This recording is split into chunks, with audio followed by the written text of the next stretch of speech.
আসল কথা কন, বিয়ে করবেন আমারে নাকি পরে আবার ফাঁকি দিবেন? অবশ্যই করবো। আমার হাতে তো সময় নেই, এবার লাল শাড়ি পরে আপনার ঘরে উঠতে চাই। আমার যে কি খুশি লাগতেছে।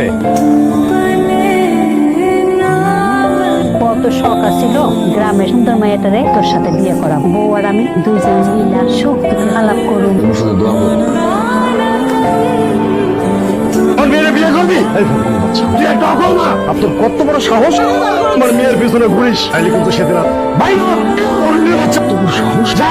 2টা বছর বিদেশে গিয়ে কাল পরে বিয়ে করে ঘরে তুলো, আমার জন্য অপেক্ষা করতে পারবো না। এতটুকু কথা দিতে পারেন, আমি বিয়ে করব না। আব্বার কাছে এই 2টা বছর ভিক্ষা চান, সেইখানটা আসো আব্বারে দেখাই দিও তুমি আমার যোগ্য। ওয়াদা করতেছি আমার আমার ঘরে তুলবো। একটা দিন না রেখে থাকতে পারি না, বছর কেমন